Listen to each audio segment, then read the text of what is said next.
তৃণমূল বলে এই মুহূর্তে ভাইপো পিসি ছাড়া আর কেউ নেই। সংসদেও তৃণমূলের বড় সড় ভাঙন হতে চলেছে। তৃণমূলের সাংসদরা বিজেপিতে যোগ দিতে চলেছে। সরকার সদ্য নির্বাচিত হয়েছে, 1 মাসের মধ্যেই তার নখ দাঁত বের করেছে। গতকাল রাত্রে যাদবপুরে মাঝরাত্রে বুলডোজারের উল্টো দিকে দাঁড়িয়ে একমাত্র লাল ঝান্ডাওয়ালারা, মমতা বন্দ্যোপাধ্যায় তো অস্তিত্ব বাঁচাতে একেবারে মরিয়া দিল্লি ছুটেছেন। যারা যারা শেল্টার দেবে তারাও ঢুকবে।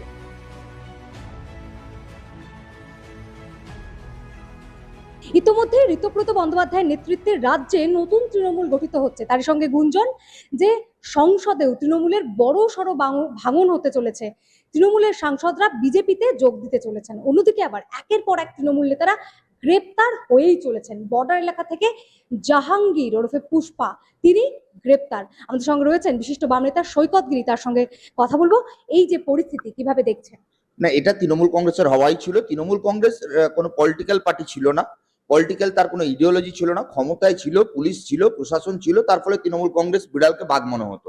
আজকে ভাইপো থেকে জাহাঙ্গীর, এদের পেছনে পুলিশ থাকতো বলেই এরা নিজেদেরকে বিশাল বড় নেতা, গুন্ডা, ক্রিমিনাল বলে নিজেদেরকে ভয়ের পরিবেশের মধ্যে নেতা বানাতো। আজকে সরকার নেই, বিপর্যয় হয়েছে, তৃণমূল চলে গেছে। 15 বছরে চুরি, লুট, দুর্নীতি, সম্পত্তি বাঁচানোর জন্য কেউ বিজেপিতে ঝাঁপ মারবে, কেউ প্রাচীরের উপর বসে থাকবে, কেউ তৃণমূলের নামটা মুছে ফেলবে।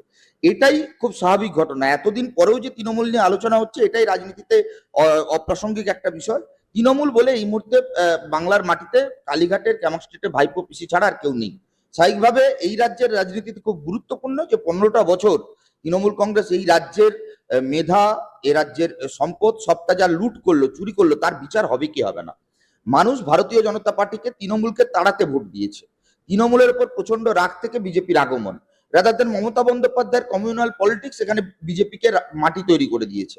আগামী দিনে এই রাজ্যের রাজনীতির লড়াই বাম এবং রাম যা ইতিমধ্যে শুরু হয়ে গেছে। দমদম স্টেশনের হকার উচ্ছেদ বলুন, কিংবা তিলজলাতে বুলডোজার বলুন, সব ক্ষেত্রে আপনি দেখবেন বিজেপির বুলডোজার রাজনীতির উল্টো দিকে দাঁড়িয়ে, গতকাল রাত্রে যাদবপুরে মাঝরাত্রে বুলডোজারের উল্টো দিকে দাঁড়িয়ে একমাত্র লাল ঝান্ডাওয়ালারা। স্বাভাবিকভাবে এটাই বাংলার রাজনীতির ভবিতব্য ছিল। মাঝখানে 15টা বছর মমতা বন্দ্যোপাধ্যায় শ্যাডো আরএসএস এর কাজ পালন করেছিলেন। বিজেপি আরএসএস 34 বছরে বাম সরকারকে হারানোর জন্য বিজেপির লেবার রুমে তৃণমূলকে জন্ম দিয়েছিল। সেই তৃণমূল কংগ্রেস 15 বছরে এই রাজ্যের কৃষ্টি, সংস্কৃতি, ঐতিহ্য, চুরি, লুট, দুর্নীতি, ক্রিমিনালাইজেশন অফ পলিটিক্স সবটা করে মোটামুটি বিজেপির মাটি প্রস্তুত করে দিয়েছে। যে বাংলার মাটিতে 11-র আগে হিন্দু মুসলমান জাতপাত ধর্মের রাজনীতি হতো না, আজকে সেই বাংলাতে মমতা বন্দ্যোপাধ্যায়ের সৌজন্যে জাতপাতের রাজনীতি হচ্ছে। সেই রাজনীতিতে বিজেপি তার ফল লাভ করেছে, উর্বর জমি পেয়েছে, বিজেপি ফলে ফুলে ভরে উঠেছে। আমাদের বামপন্থীদের এই মুহূর্তে কাজ এই জাহাঙ্গীর ভাইপোদের মতন ক্রিমিনালদের জেলে ঢোকানোর কাজ, আইনি লড়াই লড়ার মধ্য দিয়ে। বিধানসভার ভেতরে যা প্র্যাকটিক্যালি জাত ধর্মের স্লোগানের বিধানসভায় পরিণত হয়েছে, সেখানে আমাদের যে দুজন বিধায়ক জিতেছেন তারা যাতে বিধানসভার ভেতরে রুটি রুজি রোজগারের কথা বলতে পারে, সেই রাজনীতি বিধানসভার ভেতরে করা, এবং রাস্তায় বুলডোজার, হকার উচ্ছেদ, গরিব মানুষের উপর অত্যাচার, এসবের বিরুদ্ধে আমাদের বিজেপির বিরুদ্ধে মানুষকে ঐক্যবদ্ধ করা। তৃণমূলকে মুছে ফেলতে হবে, তৃণমূল মুছে গেছে। তৃণমূল যতদিন থাকবে ততদিন বিজেপির পজিটিভিটি থাকবে। মমতা বন্দ্যোপাধ্যায় কন্ট্রাক্ট নিয়েছিলেন তার ভাইপোকে বাঁচাতে, বিজেপিকে এই রাজ্যে এনে দিয়েছেন। স্বাভাবিকভাবে এই রাজ্যে যা যা ঘটনা ঘটছে, জনতার রোষ, জনতার ক্ষোভ, 15 বছরের একটা অন্ধকারময় অধ্যায়, সেই অন্ধকার অধ্যায় থেকে মানুষ একটু ঘুরে দাঁড়িয়েছে। এর সম্পূর্ণ পরিবর্তন বাংলাকে বাঁচানো যাবে যেদিন এই রাজ্যের মাটিতে পুনরায় মেহনতি মানুষ, গরিব মানুষ, খেটে খাওয়া মানুষ, বেকার যুবক তার অধিকার ফিরে পাবে। গতকালকেও বিহালাতে একটা নারী নির্যাতনের ঘটনা ঘটেছে। অভয়ার মা আজকে বিজেপির বিধায়িকা, তিনি মুখ খুলছেন না। উন্নাও থেকে হাতরাসের যারা বিচার দেয়নি তারা এখানে পানিহাটিতে অভয়ার মাকে ক্যান্ডিডেট করে অভয়ার সেন্টিমেন্টকে ব্যবহার করেছেন। কিন্তু ধর্ষকদের সাজা হবে কি হবে না, সারদা নারদা রোজভ্যালির ফাইল খোলা হবে কি হবে না, চাকরি চুরি দুর্নীতির দোষীরা শাস্তি পাবে কি পাবে না, এইটা এখন আমাদের নজর রাখার বিষয়। সরকার সদ্য নির্বাচিত হয়েছে, 1 মাসের মধ্যেই তার নখ দাঁত বের করেছে। গোটা কলকাতার নিকটবর্তী রেলওয়ে স্টেশন লাগোয়াগুলোতে গরিব মানুষের চোখের জল ঝরছে, সংখ্যালঘু মানুষের আতঙ্কে রয়েছে। স্বাভাবিকভাবে এই বিজেপির যে উচ্ছৃঙ্খল উদ্যত্ত, তার বিরুদ্ধেও মানুষকে আগামী দিনে ঐক্যবদ্ধ হতে হবে। সৈকত, একটা সময় বলা হতো যে পশ্চিমবঙ্গের রাজনীতিতে জ্যোতি বসু তিনি বিরোধীদেরও নিয়ন্ত্রণ করতেন। সেই জন্যই কোথাও কি মমতা বন্দ্যোপাধ্যায় কংগ্রেস থেকে বেরিয়ে তৃণমূল কংগ্রেস গড়েছিলেন। তিনি বুঝেছিলেন যে কংগ্রেসকে দিয়ে বামেদের হারানো সম্ভব নয়। তো আজকে কি কোথাও গিয়ে বিজেপিও বা আরএসএস সেই স্ট্র্যাটেজি খেলছে? মমতা বন্দ্যোপাধ্যায়কে যেভাবে তারা সামনে এনে বামেদের সরিয়েছিল, এখন কি আবার বামেদরা যাতে উঠে না আসে সেই জন্য কি ঋতব্রত বন্দ্যোপাধ্যায়কে দিয়ে নব্য তৃণমূল গঠন? না দেখুন, বামকে আটকানো এত সহজ নয়। 11 সালের পর আমরা শূন্য হয়ে গেছি, কিন্তু আমাদের নীতির প্রশ্নে আমরা আপোস করিনি। আমরা দুর্বল হয়েছি, কিন্তু আমাদেরকে মুছে ফেলা যায়নি। আমরা তৃণমূল আমলে বহাল তবিয়তে ছিলাম, মার খেয়েছি, অত্যাচারিত হয়েছি, মিথ্যা মামলা খেয়েছি, কিন্তু এখনো আমাদের মিছিলে লাখো লাখো মানুষের ভিড় হয়। এখনো আমাদের মানুষ আমাদের সঙ্গে লাল পতাকায় ভরসা খুঁজে পায়। কিন্তু আজকে বিজেপি এসে যদি মনে করে লাল মোছার জন্য তৃণমূলের শ্যাডো একটা অপোজিশন তৈরি করবে, এটা ভুল রাজনীতি। জ্যোতিবাবুরা, বুদ্ধবাবুরা এই রাজ্যে 34 বছরে মানুষের সরকার চালিয়েছেন। কোনোদিন একটা পঞ্চায়েতের বিরোধী মেম্বারকেও আমরা দলবদল করাই। শুভেন্দু অধিকারী, মমতা বন্দ্যোপাধ্যায়েরও একই সরকারের পার্ট ছিলেন, একই প্রোডাকশন। তারা রাজনীতির যে কালচার, তৃণমূলের কালচার, তারই বর্তমান মুখ্যমন্ত্রী এবং প্রাক্তন মুখ্যমন্ত্রী একই ঘরানা। স্বাভাবিকভাবে তারা দলবদল, বিরোধী দলকে ভাঙা, গণতান্ত্রিক পরিসরকে লুট করা, এই কালচারে অভ্যস্ত। তার ফলে আজকে তৃণমূলকে ভাঙলে কি, মচকালে কি, তৃণমূল বলে তার কোনো পলিটিক্যাল রেলিভেন্স নেই। শুভেন্দু অধিকারী তো একসময় বলেছিলেন লাল কাপড় খুঁজে পাওয়া যাবে না, লাল পতাকা খুঁজে পাওয়া যাবে না। আজকে শুভেন্দুবাবু তৃণমূল ছেড়ে বিজেপির মুখ্যমন্ত্রী হয়েছেন, কিন্তু লাল তো রয়েছে। আগামী দিনেও আমি আপনাকে বলতে পারি, বিজেপি ক্ষমতায় এসছে, বামপন্থীরা থাকবে। কমিউনিস্টদের এত সহজে মুছে ফেলা যায় না। সমাজে যতদিন গরিবের উপর অত্যাচার থাকবে, সমাজে যতদিন অনাচার থাকবে, মানুষ যতদিন বিচারের জন্য কাঁদবে, ততদিন মানুষ লাল ঝান্ডার উপরেই ভরসা রাখবেন। গরিব মানুষের অসহায়তার একমাত্র লড়াইয়ের হাতিয়ার বামপন্থীরা। তৃণমূল 15 বছরে লুটে করে কমে খেয়ে ফুলে ফেপে, কারোর খাটের নিচে টাকা, খাটের উপর বান্ধবী, বান্ধবীর বাড়ির নিচে টাকা, খাটে করে শ্মশান যাত্রা, পচা ডিম, এইসব তৃণমূলের নেতাদের দেখতে পাচ্ছেন। আমাদের তো এতদিনের এমএলএ, এমপি, মন্ত্রী, কারোর গায়ে মানুষ একটা পচা ডিম ছুঁড়তে পেরেছিল? বা আজকের দিনে দাঁড়িয়েও গতকাল যে সৃজনটা অ্যারেস্ট হলো, সুজন বাবুর মাথা ফাটলো। কত বছর বয়স সুজন বাবু? কই, রাস্তার লড়াই থেকে তো পালিয়ে যাননি। তৃণমূলের তো 80টা এমএলএ, রাস্তায় দেখা যাচ্ছে? পাওয়া যাবে না। এরা মাল কামানোর জন্য তৃণমূল করতো, চুরি করার জন্য তৃণমূল করতো, লুট করার জন্য তৃণমূল করতো। এরা পরিবারের কোটি কোটি টাকার ব্যাংক ব্যালেন্স সম্পত্তি বাঁচাতে বিজেপির কাছে মুচলেখা দিয়ে স্যারেন্ডার হয়ে গেছে। তার ফলে শুভেন্দুবাবু, আরএসএস তার নতুন কোনো প্ল্যান আনলেও বাংলার মানুষ এদেরকে আর বিশ্বাস করবে না। স্বাভাবিকভাবে বাংলার বুকে বাম এবং রামের বাইনারিতে ভোট হবে। সৈকত, মমতা বন্দ্যোপাধ্যায় একসময় বলেছেন 294 কেন্দ্রে তিনিই প্রার্থী। বিরোধীরা বারবার কটাক্ষ করেছে, একটাই পোস্ট, বাকি সব ল্যাম্প পোস্ট। আজকে সেই মমতা বন্দ্যোপাধ্যায়ের হাতেই দলের হাত, মানে দলের রাশটা কেন রইলো না? তিনি কেন ধরে রাখতে পারলেন না? তারই সঙ্গে একটা বিষয় দাঁড়াচ্ছে যে দলের প্রতীকটাও তার কাছে থাকবে কিনা, এটা নিয়ে একটা প্রশ্ন চিহ্ন দাঁড়িয়েছে। ঋতব্রত বন্দ্যোপাধ্যায় আপনারই একসময় সতীর্থ ছিলেন, কিভাবে দেখছেন তিনি এইভাবে না না, মমতা বন্দ্যোপাধ্যায়কে ঠকালেন? আমাদের সতীর্থ নয় আসলে। একটা সময় বাম রাজনীতি করতেন, সেটা শুভেন্দুবাবু তৃণমূল কংগ্রেস করতেন, মমতা বন্দ্যোপাধ্যায় একসময় কংগ্রেস করতেন, মমতা বন্দ্যোপাধ্যায় একসময় বিজেপির সঙ্গে ঘর করেছিলেন, তাহলে তো মমতা বন্দ্যোপাধ্যায় বিজেপির সতীর্থ। বা শুভেন্দু অধিকারী যখন তৃণমূলের নাম্বার 2 ছিলেন, তাহলে শুভেন্দু অধিকারীও তৃণমূলের সতীর্থ। বিষয়টা এটা নয়। আমরা এক্সপেক্ট করেছিলাম আমাদের বাতিল হওয়া রাজনৈতিক কর্মী, তাকে তৃণমূল নিয়েছিল, তৃণমূলের বাতিল হওয়া কর্মীকে বিজেপি আশ্রয় দিচ্ছে। এটাই স্বাভাবিক ন্যারেটিভ। যারা আলু ঝিঙা পটলের মতন রাজনীতিতে ব্যবসা করে, তারা এক দল থেকে আরেক দল জামা পাল্টায়। রাজনীতিতে যদি নীতির লড়াই থাকে, তাহলে দল বদলের রাজনীতিকে কোনো দলেরই উচিত নয় তাকে প্রমোট করা। শুভেন্দু মমতা বন্দ্যোপাধ্যায় এই আগুন লাগিয়েছিলেন, সেই আগুনের আছে এখন নিজের বাড়ি পুড়ছে। ক্রিমিনালদের নেতা বানিয়েছিলেন, ক্রিমিনালরা দেখছে সরকার নেই, পুলিশ নেই, জেলে যাওয়ার ভয়, তাই ঝাম মারছে। তার ফলে প্রতীক থাকবে না তো। একটা সময় তো তিনি বিজেপির পয়সায় এই প্রতীক বানিয়েছেন, আজকে বিজেপি ক্ষমতায় চলে এসছে, তো বিজেপি এই প্রতীক রাখতে দেবেই বা কেন? বিজেপির পয়সায়, অটল বিহারী বাজপেয়ীর সান্নিধ্যে, লালকৃষ্ণ আদবানির দয়ায়, রাজনাথ সিং এর ফলের জুস খেয়ে মমতা বন্দ্যোপাধ্যায় রাজনীতি করেছেন। আজকে ফলের জুসও পাচ্ছেন না, টাকাও পাচ্ছেন না, আরএসএস এর দুর্গা, আরএসএস এর শেল্টারও পাচ্ছেন না। স্বাভাবিকভাবে ভাইপোকে কতদিন বাঁচাতে পারেন সেটাই দেখার।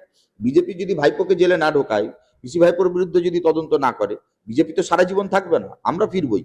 আমরা যেদিন ফিরবো, মমতা বন্দ্যোপাধ্যায় 15 বছরের ফাইলও খুলবো, আবার শুভেন্দু অধিকারী বিজেপি নেতাদেরও ফাইল খুলবো। যারা তৃণমূল থেকে বিজেপি হয়ে ভাবছেন যে তাদের দুর্নীতির ফাইল ধামাচাপা পড়ে যাবে, ভুল ভাবছেন। সময়ের সঙ্গে সঙ্গে নীতি নৈতিকতার প্রশ্নে যারা রাজনীতি করছেন, তারা সর্বদা সম্মানের সঙ্গে সমাজে থাকবেন। আর যারা চুরি, লুট, দুর্নীতি করেছেন, মানুষের উপর অত্যাচার করেছেন, মানুষ তাদের ছেড়ে কথা বলবেন। আপনি বলছেন নীতি নৈতিকতার রাজনীতিই চলবে, এদিকে বিজেপি বলছে হিন্দুত্বের রাজনীতি চলবে। অন্তত তাদের মন্তব্য, বক্তব্য তাই বলছে। সুনীল বানসাল তিনি বলেছেন যে একে নেব না, ওকে নেব না বললে হবে না, হিন্দুদের একত্রিত করতে হবেই। আর গোটা দেশেই তো বিজেপিটা ইম্পোর্টেড পার্টি। কোথায়? আসামের মুখ্যমন্ত্রী তো কংগ্রেস থেকে আসা। আপনার দক্ষিণ ভারতে একের পর এক বিজেপির নেতা আছে যারা কংগ্রেস থেকে এসেছেন। জ্যোতিরাদিত্য সিন্ধিয়া থেকে শুরু করে বিহারের একের পর এক মন্ত্রী যদি দেখেন, এ রাজ্যে শুভেন্দু অধিকারী। তার ফলে বিজেপির তো নিজের কিছু ছিল না। বিজেপি এই রাজ্যে তৃণমূলের নেতাদের নিয়ে নিজেদের দলের নেতা বানাতো, আর বামেদের ভোটারদেরকে গিয়ে মাথা খেয়ে বলতো যে তৃণমূলকে তাড়াতে আমাদের ভোট দাও। এই তো ছিল ক্যাম্পেন। স্বাভাবিকভাবে এই দল তৃণমূল ছাড়া চলবে কি করে? তৃণমূলের নেতাদের তো মাথায় বসাতে হবে, বসিয়েছেন তো। অর্জুন সিং, সজল ঘোষ, শুভেন্দু অধিকারী সব তো তৃণমূল থেকে আসা।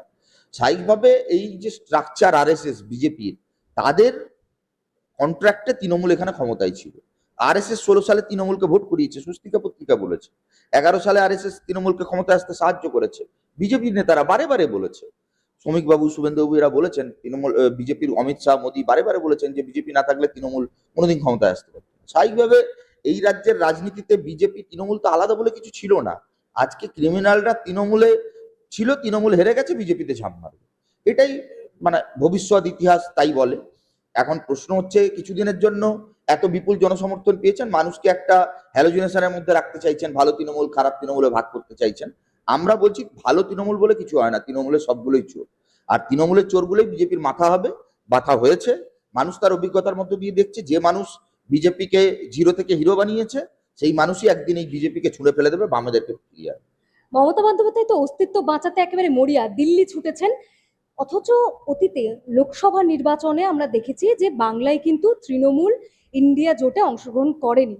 বাম কংগ্রেসের জোট হয়েছিল, তৃণমূল সেই জোটে আসেনি। তাহলে এখন তিনি ইন্ডিয়া জোট করতে চাইছেন, বাকিরা নেবে?